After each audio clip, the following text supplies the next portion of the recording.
وعلى آله وصحبه وأهل بيته أجمعين। বাংলাদেশ জামাত ইসলামী লালমনিরহাট জেলা শাখা কর্তৃক আয়োজিত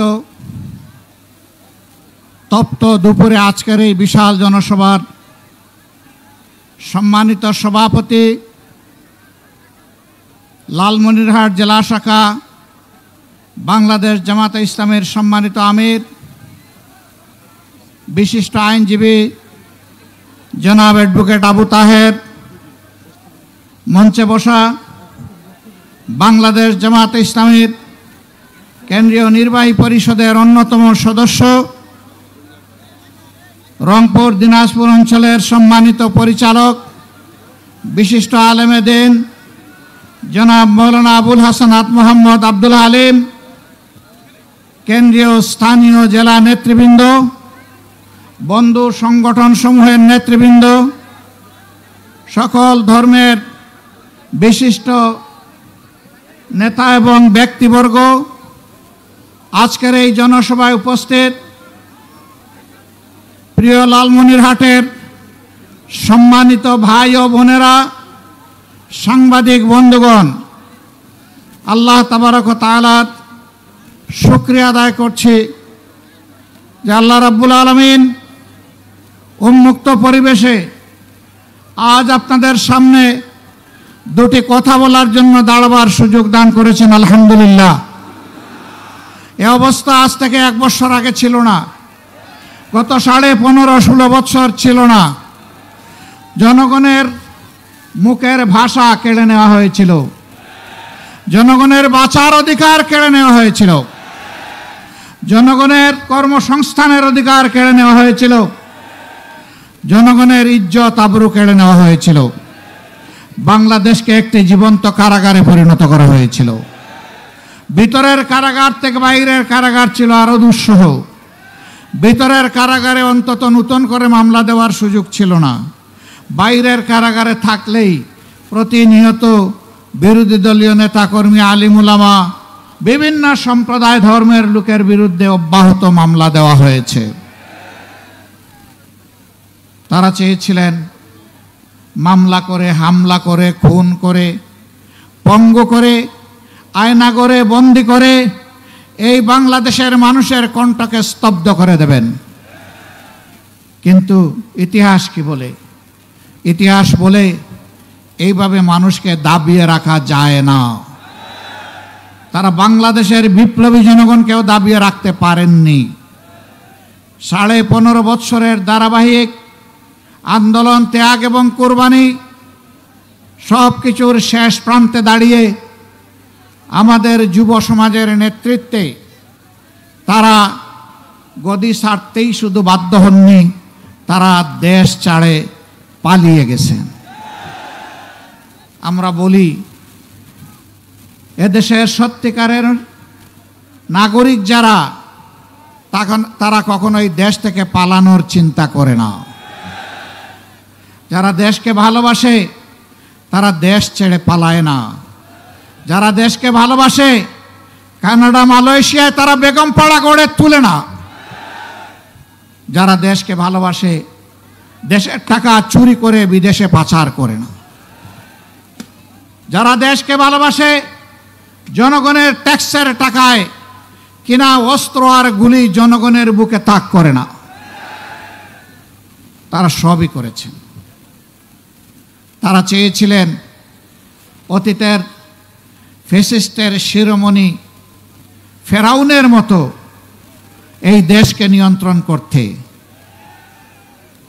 আল্লাহ যেভাবে ফেরাউনদের অতীতে বিদায় দিয়েছেন, এদেশেও ফেসিবাদের ধারক বাহক যারা ছিল তারা অপমানজনকভাবে বিদায় নিয়েছে।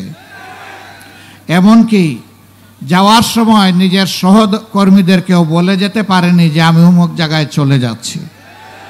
তারা আক্ষেপ করে বলেছে এমন একটি দল করলাম, নিরাপদে তিনি চলে গেলেন, কিন্তু আমাদের কি হবে তা বলে গেলেন না। এমন রাজনীতি বড় লজ্জার রাজনীতি। এই দল যারা করতেন, সরকারের ইশারা ইঙ্গিতে যারা মানুষের উপর জুলুম করেছেন, আশা করি তারা এখন বুঝতে পেরেছেন জনগণের বিপক্ষে দাঁড়িয়ে কখনো কেউ পার পায় না। আপনারা জানেন এই সরকার ক্ষমতায় আসার পরে এদেশের 18 কোটি মানুষের উপরেই তাণ্ডব চালিয়েছিল। শুরু করেছিল জামাতে ইসলামীকে দিয়ে, তার আগে শুরু করেছিল সেনাবাহিনীকে দিয়ে, শেষ করেছে জামাতে ইসলামীকে দিয়ে। শুরু করেছে নেতৃবৃন্দের বিরুদ্ধে মিথ্যা মামলা দিয়ে, বন্দী করে, বিচারের নামে তামসা করে হত্যা করার মধ্য দিয়ে, আর শেষ করেছে জামাতে ইসলামীকে নিষিদ্ধ ঘোষণা করে। আজকে বাংলাদেশের জনগণের অন্তর থেকে কে নিষিদ্ধ হয়েছে? কে? জুড়ে বলেন। এখন তো আর বাপ বেটা দুপুরবেলা একই টেবিলে বসে খাবার খাচ্ছে, সেখান থেকে তাদেরকে ধরে নিয়ে বলেছে তারা রাষ্ট্রের বিরুদ্ধে ষড়যন্ত্র করছিল। সেই আশঙ্কা এখন তো নেই। তাহলে গলা ঝেড়েই বলুন, এরা কারা? এরা ফ্যাসিস্ট। সম্মানিত ভাইয়েরা, ফ্যাসিবাদীদের পতন হয়েছে, কিন্তু ফ্যাসিবাদ এখনো বিদায় নেয় নাই। আমরা তো ফ্যাসিবাদীদেরও পতন চেয়েছি, ফ্যাসিবাদেরও পতন চেয়েছি। এই ফ্যাসিবাদের কুখাসলতগুলো এখনো বাংলাদেশে রয়ে গেছে।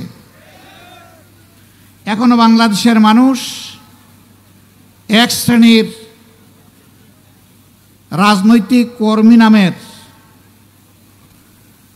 যারা কলঙ্ক, তাদের হাতে এখনো নির্যাতিত হচ্ছে। রাস্তাঘাটে, ফুটপাতে, ব্যবসা প্রতিষ্ঠানে, মিল ফ্যাক্টরি, ইন্ডাস্ট্রিতে, পরিবহন সেক্টরে, সর্বত্র তারা ভয়াবহ চাঁদাবাজের তাণ্ডবে তারা অতিষ্ঠ। হ্যাঁ, ইতিমধ্যে জনগণ প্রতিরোধ করতে শুরু করেছে। জনগণের ধৈর্যের বাঁধ ভেঙে গেছে। আমরা এই সংগ্রামী জনগণকে অভিনন্দন জানাই এবং আশ্বস্ত করি, চাঁদাবাজ দখলদারদের বিরুদ্ধে আমরা একসাথে এগিয়ে যাব ইনশাআল্লাহ। আমরা এই দেশের মানুষের নিরাপত্তা নিশ্চিত দেখতে চাই। রাষ্ট্রের এটি দায়িত্ব। এমন একটি রাষ্ট্র কাঠামো উপহার দেওয়ার জন্যে দায়িত্বশীল সৎ মানুষের বড় প্রয়োজন। বাংলাদেশ জামাতে ইসলামী যুগ যুগ ধরে সেই মানুষগুলাই তৈরি করার চেষ্টা করে যাচ্ছে। আমার প্রিয় সহকর্মী বলেছেন, আমরা 2001 থেকে 6 4 দলীয় সরকারের অংশ ছিলাম। সেখানে আমাদের 2 জন শীর্ষস্থানীয় নেতা, তারা 3টি মন্ত্রণালয়ের দায়িত্ব পালন করেছেন। তাদের বিরুদ্ধে হাজার জাতের মিথ্যা অভিযোগ দিয়েছে, কিন্তু তারা দুর্নীতি করেছেন এই প্রশ্ন উঠাতে পারেনি। দুর্বীক্ষণ অনুবীক্ষণ যন্ত্র দিয়েও কেউ তাদের ক্ষেত্রে কোনো দুর্নীতি খুঁজে পায়নি। তারা শুধু সৎ ছিলেন এমন নয়, তারা সৎও ছিলেন, স্মার্টও ছিলেন। দক্ষতার সাথে তারা 3টি মন্ত্রণালয় সামাল দিয়েছেন। সম্মানিত বন্ধুগণ, 10টা মন্ত্রণালয় যদি জামাতে ইসলামের হাতে আসতো, তাহলে 10 মন্ত্রণালয়ে একই চিত্র দেখা যেত। মন্ত্রীরা দেশের সব কাজ করবেন না। কাজ করার জন্য কর্মকর্তা কর্মচারীরা আছে, তাদেরকে তারা নেতৃত্ব দিবেন, দিক নির্দেশনা দিবেন। আমার হাতের 10 আঙ্গুল পরিষ্কার, তোমাদের হাতের একটা আঙ্গুলও আমরা অপরিষ্কার দেখতে চাই না। পাশাপাশি এই রাষ্ট্রের অগ্রগতি উন্নয়নে, শৃঙ্খলা বিধানে যারা কর্মকর্তা কর্মচারী হিসেবে দায়িত্ব পালন করবে, তাদেরকেও সম্মানের জায়গা নিশ্চিত করে দিতে হবে। তাদেরকেও সম্মানজনক বেতন ভাতা দিতে হবে, যাতে এই সম্মানজনক বেতন ভাতায় তারা সন্তুষ্ট হয়ে তাদের সমস্ত যোগ্যতা উজাড় করে দেশের জন্য কাজ করে। আপনি একজন পুলিশকে বেতন দিবেন 22,000 টাকা, তার ঘর ভাড়া মিনিমাম 15,000, ও বাঁচবে কেমনে? কর্মচারী কর্মকর্তাদেরকে তাহলে রাষ্ট্রই বাধ্য করছে দুর্নীতি করতে। আমরা এমন একটি দেশ করতে চাই যাদেরকে সম্মানজনকভাবে সকল পেশায় সকল শ্রেণীতে ইনশাআল্লাহ পুনর্বাসিত করা হবে। বিশেষ করে আমরা স্বপ্ন দেখি আমাদের তরুণ তরুণীদেরকে নিয়ে, যুবক যুবতীদেরকে নিয়ে, যাদের হাতে আমরা বাংলাদেশ তুলে দিতে চাই। আমরা তাদের জন্য এমন শিক্ষা ব্যবস্থা গড়ে তুলব ইনশাআল্লাহ, যেই শিক্ষা ব্যবস্থা দেশের প্রত্যেকটি মানুষকে সম্মান করতে শেখাবে, ভালোবাসতে শেখাবে। যেই শিক্ষা স্মরণ করিয়ে দিবে আজ তোমার এখানে আসার পিছনে দেশের প্রত্যেকটি মানুষ, এমনকি রাস্তার একজন ভিক্ষুক ভাই কিংবা বোনের অবদান রয়েছে। তাদের সকলের অবদানের ফসল আজকে তোমার মেধার এই বিকাশ। অতএব তাদের ঋণ তোমাকে পরিশোধ করতে হবে। এখন যারা শিক্ষিত হচ্ছেন তারা নিজ নিজ জায়গায় নিজেকে রাজা মনে করেন আর বাকিদেরকে প্রজা মনে করেন। এই মানসিকতা ত্যাগ করতে হবে। তারা শুধু নৈতিক শিক্ষায় উজ্জীবিত হবেন না, তারা বৈষয়িক শিক্ষায়ও চরম উৎকর্ষ সাধন করবেন। শিক্ষার পাঠ চুকানোর সাথে সাথে তাদের হাতে রাষ্ট্র তাদের কাজের সুযোগ তুলে দেবে। এখন সার্টিফিকেট হাতে নিয়ে, বান্ডিল বগলে নিয়ে এই অফিস থেকে ওই অফিস হন্যে হয়ে দৌড়ায়। শেষ পর্যন্ত কারো কারো অবস্থা কোথাও বেঁচে থাকার ঠাঁই হিসাবে সামান্য একটু চাকুরি না পাওয়ার কারণে বিভ্রান্ত হয়ে শেষ পর্যন্ত নিজেকে আত্মহত্যার দিকে ঠেলে দেয়। আমরা এই চিত্র আর বাংলাদেশে দেখতে চাই না। আমরা চাই প্রত্যেকটি নাগরিকের হাত হবে এই দেশ গড়ার কারিগরের হাত।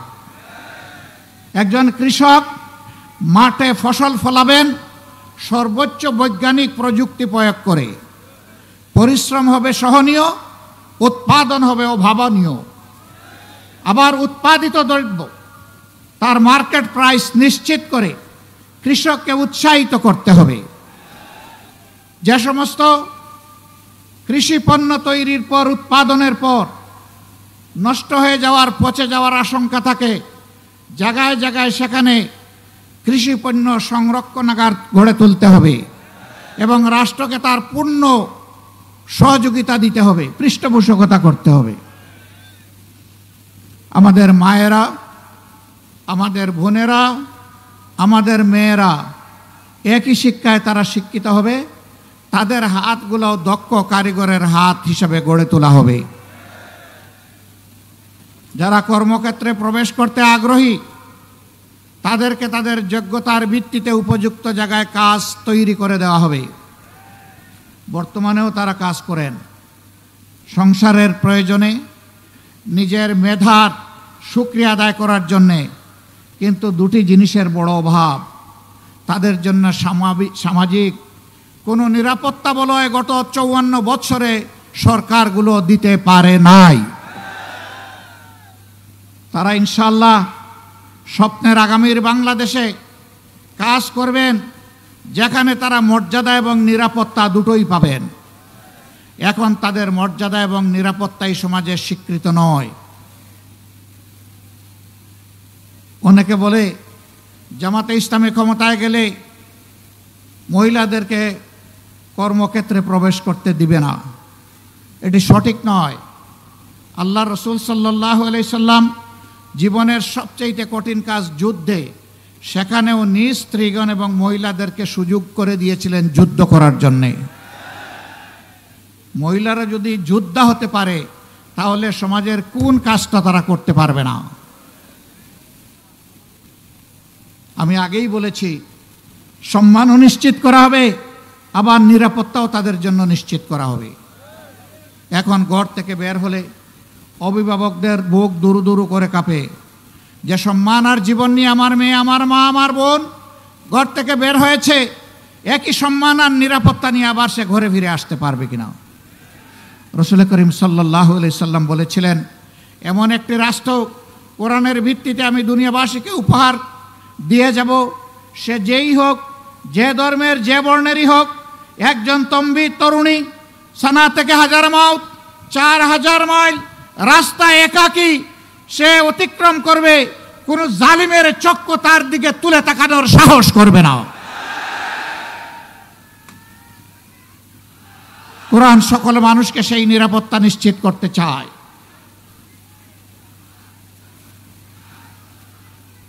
লালমনিরহাট জেলার সম্মানিত ভাই বোনেরা, কোরআনের এই নিরাপত্তা বলয় থেকে যুগ যুগ ধরে সুকৌশলে ষড়যন্ত্র করে এদেশের মানুষকে বঞ্চিত রাখা হয়েছে। এখন মানুষ জেগে উঠেছে। আজকে এখানে বসা অবস্থায় সনাতন ধর্মের একজন ভাই আমাকে একটা স্লিপ দিলেন। তিনি অনুরোধ করলেন, আপনি একটু বলবেন সনাতন ধর্মাবলম্বী আমরা যারা আছি তাদের জন্য যেন নিরাপত্তা আইন পাশ করা হয়। আমি আমার ভাইকে নিশ্চয়তা দিচ্ছি, কথায় নয় কাজে আমরা প্রমাণ করব নিরাপত্তা সবাইকে দেওয়া হবে ইনশাআল্লাহ। আমাদের অতীত এবং বর্তমান কার্যকলাপ পর্যবেক্ষণ করুন। বিপদে আপনি আপনার পাশে আমাদেরকে পেয়েছেন, পাচ্ছেন, এবং আমরা আপনাদেরকে ওয়ারেন্টি দিচ্ছি পাবেন ইনশাআল্লাহ। 5 তারিখের এই পরিবর্তনের পর একজন বন্ধু বলে গেছেন, আমরা পাশে দাঁড়িয়ে একজন চৌকিদার হিসেবে এই জাতির জন্য কাজ করেছি। আমরা আমাদের সহকর্মীদেরকে বলেছিলাম, জাতীয় জীবনের এই কঠিন মুহূর্তে আমাদেরকে কঠিন দায়িত্ব পালন করতে হবে। জানি ভারী বর্ষা, এও জানি কঠিন রোদ, এও জানি মশামাছি এবং পোকামাকড়ের উপদ্রব, এই কিছুকেই পাত্তা দেওয়া যাবে না। দিন রাত একাকার করে পাহারাদারের দায়িত্ব পালন করতে হবে। টানা 15 দিন আমরা জনগণের পাশে ছিলাম। আমরা যেমন মসজিদ পাহারা দিয়েছি, মন্দিরও পাহারা দিয়েছি, মঠও পাহারা দিয়েছি, আমরা চার্চও পাহারা দিয়েছি। কিন্তু আগামীতে এমন একটি দেশ চাই, কোনো প্রতিষ্ঠান পাহারা দেওয়ার প্রয়োজন হবে না। সমাজ এবং সরকার তার নিরাপত্তা নিশ্চিত করবে। সংখ্যালঘু সংখ্যাগুরু 53-54 বছর এই স্লোগান দিয়ে সমাজকে বিভক্ত করে, আমাদেরকে দুর্বল করে, আমাদেরকে মুখামুখি লাগিয়ে রাখা হয়েছিল। যারা সংখ্যালঘু বলে আমাদের ভাই বোনদের জন্য মায়া কান্না করছেন, আমি দেশবাসীকে আহ্বান জানাবো, গত ফ্যাসিস্ট আমলে রংপুরের মৎস্যপল্লীতে, দিনাজপুরের সাঁওতালপল্লীতে, ব্রাহ্মণবাড়িয়ার নাসিরনগরে, হিন্দুপল্লীতে কারা হামলা চালিয়েছিল, লুটপাট করেছিল, ভাঙচুর করেছিল, অগ্নিসংযোগ করেছিল, কারা গরু ছাগল চুরি করেছিল, আপনারা দেখার চেষ্টা করুন। আমি নিশ্চয়তা দিয়ে বলছি, যারা বেশি মায়া কান্না করেছে তারাই অপকর্মগুলা করেছে। সারা বাংলাদেশের একই চিত্র। এরা আমাদের বিরুদ্ধে বিসর্গার করে। আমরা স্পষ্ট ভাষায় বলতে চাই, আমরা আল্লাহকে ভয় করি। আমরা কারে ভয় করি? যারা আল্লাহকে ভয় করে তাদের হাতে মানুষের জীবন, সম্পদ, ইজ্জত সম্পূর্ণ নিরাপদ। এই তিনটার উপর কখনো আল্লাহকে যারা ভয় করে তাদের হাত পড়তে পারে না। সম্মানিত ভাই বোনেরা, আমরা এই সংখ্যালঘু আর সংখ্যাগুরু আর এই শব্দই শুনতে চাই না। আমাদের পরিষ্কার বার্তা, এই দেশে যারা জন্মগ্রহণ করেছে আর এই দেশে নাগরিক হিসেবে যারা বসবাস করে, তারা সকলেই এদেশের মর্যাদাবান গর্বিত নাগরিক। আমাদের দেশ, সরকার, সংবিধান সকলের জন্য সমান অধিকার নিশ্চিত করতে বাধ্য। কোরআন সেই বাধ্যবাধকতার ঘোষণাই দিয়েছে। আল্লাহু ইয়া'মুরুকুম বিল আদলি ওয়াল ইহসান। আল্লাহ তোমাদেরকে নির্দেশ দিচ্ছেন, তোমরা সমাজে ন্যায় বিচার কায়েম করো এবং মানুষের প্রতি সম্মান প্রদর্শন করো। কি চমৎকার! এ নির্দেশ দিয়েছেন আমাদের মাবুদ আল্লাহ রাব্বুল আলামিন। আমরা সেই আইনের শাসন, সৎলোকের শাসন, কোরআনের শাসনের ভিত্তিতেই বাংলাদেশকে বদলে দিতে চাই ইনশাআল্লাহ। এই বদলানোর আন্দোলনের সংগ্রামে লড়াইয়ে আমরা আপনাদেরকে পাশে চাই। আপনারা কি প্রস্তুত আছেন? এখানে 10-12টা ন্যায্য দাবি আর্টিকুলেটেড করা হয়েছে রংপুরের জনসভার জন্যে। এর মধ্যে 1 নম্বর দাবি হচ্ছে বাংলাদেশের বুকে আমরা চিরতরে ফ্যাসিবাদ নির্মূল করতে চাই, নির্মূল হয়েছে দেখতে চাই। 2 নম্বর দাবি হচ্ছে উত্তর জনপদের প্রিয় নেতা কলিজার টুকরা এটিএম আজহারুল ইসলাম দুঃখজনকভাবে ফ্যাসিবাদের হাতে তিনি বন্দী হয়েছিলেন। এখন তিনি বন্দী কেন জনগণ তা জানতে চায়। কবে তিনি মুক্ত হবেন জনগণ তা শুনতে চায়। আমরা অনুরোধ করব তার বিষয় নিয়ে কেউ ধানাই পানাই করবেন না। সসম্মানে আমাদের বুকে ফিরিয়ে দিন। বাকি জীবন অতীতের মতো তাকে জনগণের জন্য কাজ করতে দিন। আমার বিশ্বাস তিনি ফিরে আসলে আগামীর দুর্নীতি দুঃশাসন মুক্ত বাংলাদেশের তিনি গড়ার ক্ষেত্রে নেতৃত্ব প্রদান করবেন ইনশাআল্লাহ। রংপুরে আমরা এখনো কোনো জনসভা করি নাই, কর্মী সম্মেলন করি নাই। রংপুরের আশপাশ আমরা ঘুরে বেড়াচ্ছি। আমরা মহান রবের দরবারে আকুতি জানাই, রাব্বুল আলামিন এই জায়গাটা বাকি রেখেছি আমাদের ভাইয়ের সাথে আমরা জনসভা করার জন্য। তুমি এই আশাটুকু আমাদের পূরণ করে দাও। এখানকার লোকেরা অনেকগুলো ন্যায্য দাবি জানিয়েছেন।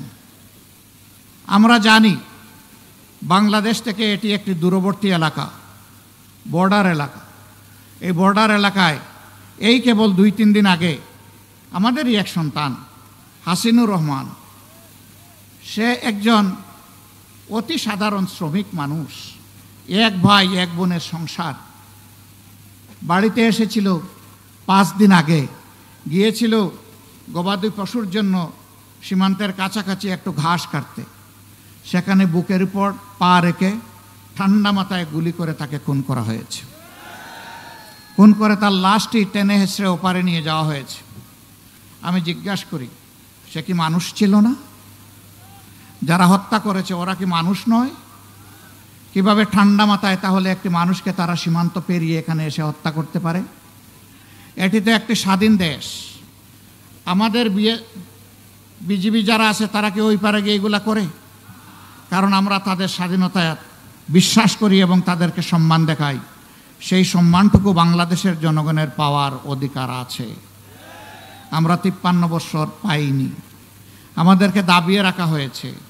আধিপত্যবাদের কালো ছায়া আমাদের ঘাড়ের উপরে ছিল। আমরা এর ছায়া আর দেখতে চাই না। ইন্ডিয়া আমাদের প্রতিবেশী দেশ। তাদের সাথে আমরা সম্প্রীতি এবং পারস্পরিক শ্রদ্ধা ও সমতার ভিত্তিতে আমরা প্রতিবেশী হিসাবে এখানে বসবাস করতে চাই। আমরা ভালো থাকলে তারা ভালো থাকবেন। আমাদের ভালো কেড়ে নিলে তারাও ভালো থাকবেন কিনা তাদেরকে চিন্তা করতে হবে। আমরা দেখতে চাই আমরা উভয়ে ভালো থাকব। সেই পরিবেশ ইন্ডিয়াকেই নিশ্চিত করতে হবে। আমাদের ন্যায্য অধিকারগুলো দিতে হবে। তিস্তার কারণে প্রতি বছর উত্তর জনপদের মানুষ বর্ষা মৌসুম আসলেই আতঙ্কে থাকে, কি হবে আজ আমাদের কপালে। তিস্তা পাড়ের অনেক মানুষ ভালো করে একটা ঘর বাড়িও তৈরি করে না, কারণ জানে বন্যার স্রোত তা তিস্তাতে ভাসিয়ে আমাদেরকে নিয়ে যাবে। এই দুঃখ মুছে যাক আমরা চাই। এই জন্যে তিস্তা মহাপরিকল্পনা কোনো ধরনের চক্রাঙ্গানোর তোয়াক্কা না করে, গড়িমাসি না করে অবিলম্বে তা বাস্তবায়ন করতে হবে। ব্রিটিশ আমল থেকে এখানে এয়ারপোর্ট ছিল, এখন মৃত্যুবরণ করে পড়ে আছে। আমরা বলি এই এয়ারপোর্টকে জীবন দিতে হবে। এখানে এরোস্পেস ইউনিভার্সিটির টেম্পোরারি ক্যাম্পাস চলছে। একজন বলেছেন আমরা শুনতে পাচ্ছি এই এলাকার মানুষকে বঞ্চিত করে এটা অন্যত্র সরিয়ে নেওয়া হবে। আমরা বলি আগে যারা করেছে তারা চিন্তা ভাবনা করেই এখানে করেছে, অতএব এটা যেন এই জায়গা থেকে কোথাও সরে না যায়। আরও 3টা দরকার হলে আপনারা গড়ে তুলুন, কিন্তু এটা সরানো চলবে না। তার পাশাপাশি এখানে স্থায়ী ক্যাম্পাস গড়ে তুলতে হবে। আর অস্থায়ী ক্যাম্পাসে চলুক এইটাও জনগণ দেখতে চায় না, কারণ অস্থায়ী থাকলে সবসময় একটা আতঙ্ক থাকবে, কখন জানি এটা হাইজ্যাক হয়ে যায়। আমরা এই জন্য অতি দ্রুত স্থায়ী ক্যাম্পাস গড়ে তোলা হয়েছে, তা আমরা দেখতে চাই। সম্মানিত ভাইয়েরা, এই এলাকা কৃষি প্রধান এলাকা। এখানে দাবি করা হয়েছে শিল্প কারখানা গড়ে তোলার জন্য শিল্পজোন প্রতিষ্ঠা করা। আমি বলবো হ্যাঁ, সেই শিল্প কারখানাটা হোক অ্যাগ্রো বেসড ইন্ডাস্ট্রি।